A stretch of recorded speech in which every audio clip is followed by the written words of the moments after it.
운동화.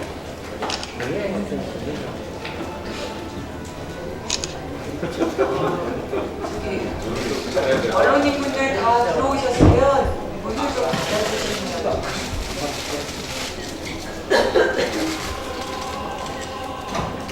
문을 닫으시죠. 문을 좀. 닫고 있어. 네. 지금부터 제110차 원내대책회의를 시작하겠습니다. 먼저 홍영표 원내대표님의 모두 발언이 있겠습니다.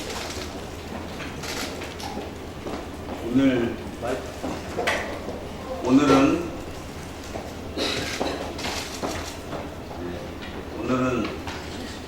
제70주년 개헌절입니다.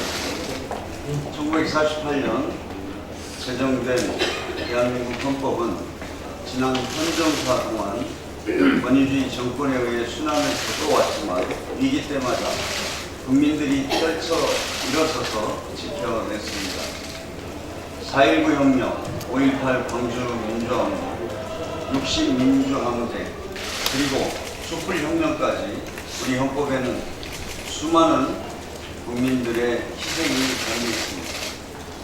제헌절의 진짜 주인공은 바로 국민 여러분이십니다.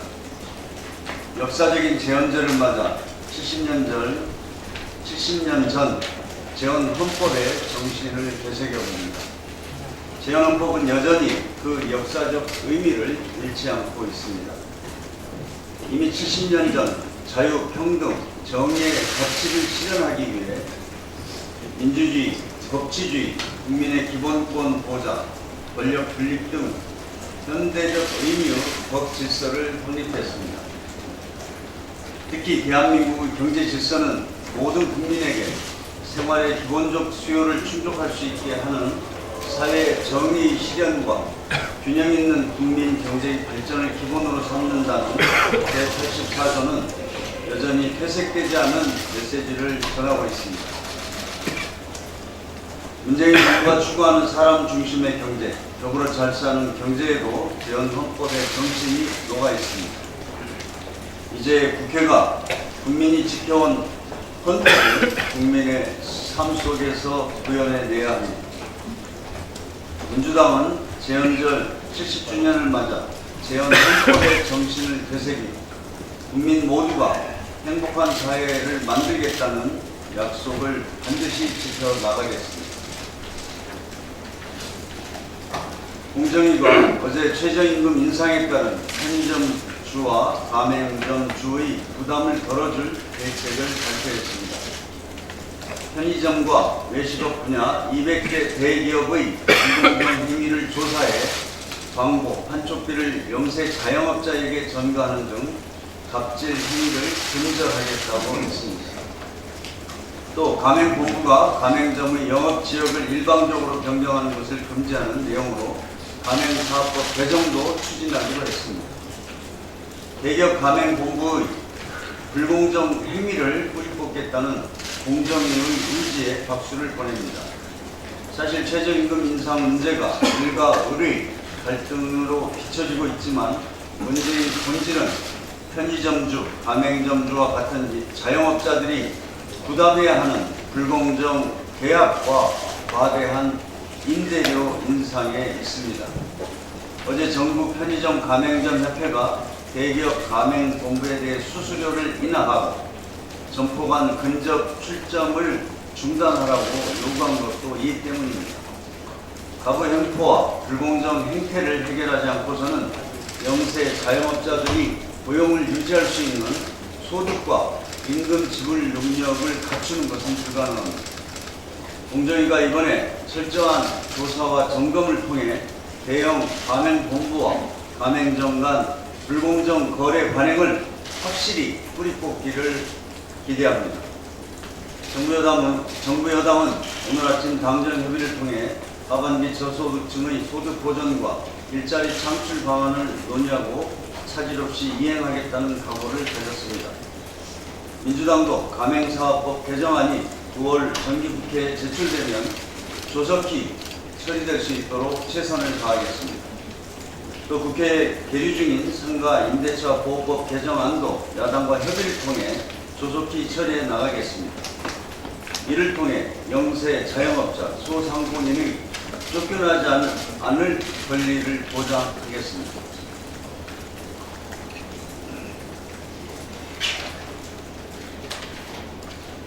여야 5당 원내대표들이 내일 4박 5일 일정으로 미국을 방문합니다. 이번 방미 기간에 미국 의회 지도자들과 미국 정부 관계자들을 만나 한반도 평화를 위한 외교와 자동차 관세 등 통상 압박에 대한 우리의 의견을 전달하려 합니다. 이번 방미를 통해 한반도 평화에 대한 우리 염원과 바람을 확실히 전달하겠습니다. 또 자동차 관세 부과 등 우리 기업들이 걱정하는 통상 압박에 대해서도 적극적인 설득을 통해 풀어나가겠습니다. 이상입니다. 네, 다음은 김태년 정책위의장님의 발언이겠습니다. 더불어민주당과 정부는 오늘 아침 당정협의를 열고 하반기 경제정책 방향 및 저소득층 지원 대책을 논의했습니다. 1분위 소득 감소 등 경제 양극화 문제를 개선하기 위해 저소득층에 대한 일자리와 소득 지원을 강화하기로 했습니다. 근로장려금 대상과 지급액 대폭 확대, 저소득층 어르신에 대한 기초연금 조기 인상, 생계급여 부양 의무자 기준 완화, 청년 구직활동 지원금 지원 등을 추진하기로 했습니다.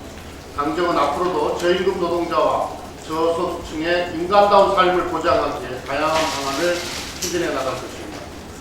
그리고 가계소득 증가가 내수 활성화를 통한 경제성장과 일자리 창출로 이어질 수 있도록 하겠습니다. 최저임금은 저임금 노동자와 가계의 소득을 높이기 위한 여러 정책 수단 중에 하나입니다.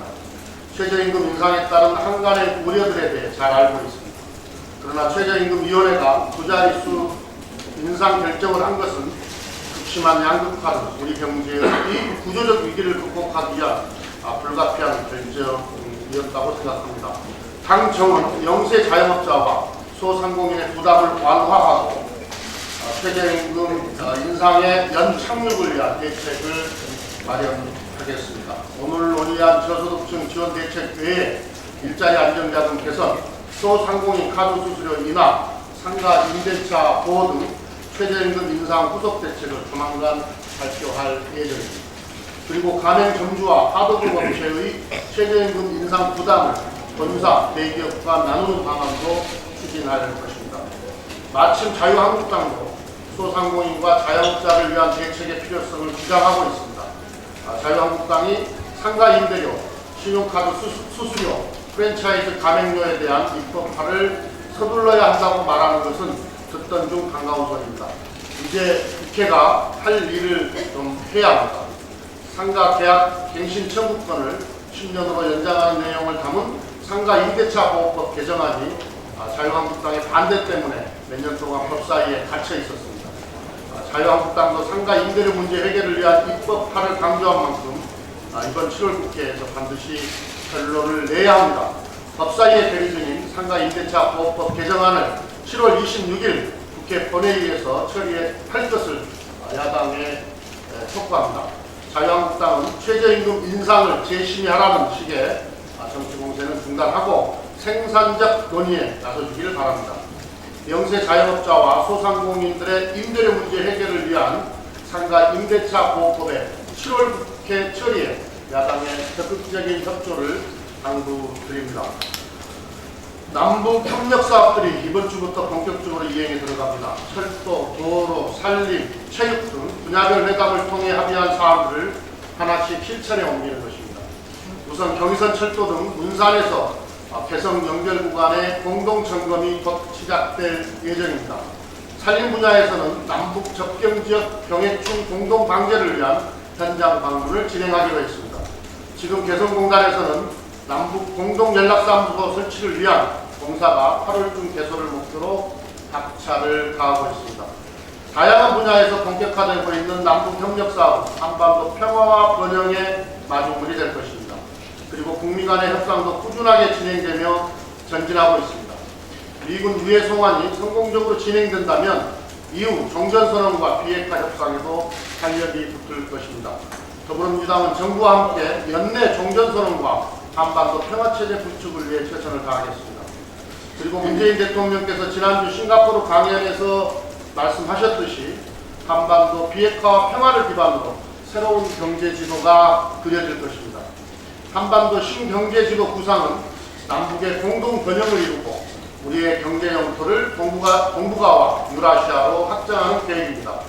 하반기 국회가 열리게 된 만큼 국회도 한반도 평화정착과 남북의 공동 번영을 위해 함께 노력해야 합니다.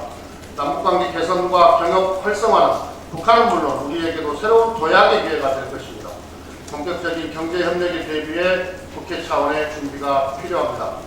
경협 재개를 위한 국민 공감대 형성과 국제사회의 지지 구축, 남북관계 개선을 위한 입법과 예산 과제 검토 등 국회가 해야 할 일이 많습니다.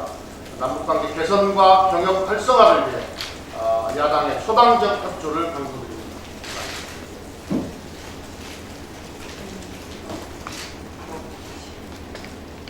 네. 우여곡절 끝에 하반기 원구성 협상이 어제 마무리가 됐습니다. 긴 시간 함께 노력해 주신 우리 윤재옥, 유희동, 윤수아 수석님들께 감사드리고요. 방금 앞에서 두 분께서 말씀하신 것처럼 중요한 입법 과제가 눈앞에 있습니다. 우리 수석들끼리의 협상은 계속 조금 더 좀 효과가 있고 성과를 낼 수 있는 그런 협상이 진행될 수 있도록, 그리고 민생 현안 과제를 정책 입법들을 빠르게 7월 국회 안에서도 좀 할 수 있는 그런 방법들을 찾아내기 위해서 노력하겠다는 말씀 드립니다. 이상으로 제110차 원내대책회의를 비공개로 전환하겠습니다. 의원 여러분들 감사드리고 협조 부탁드립니다.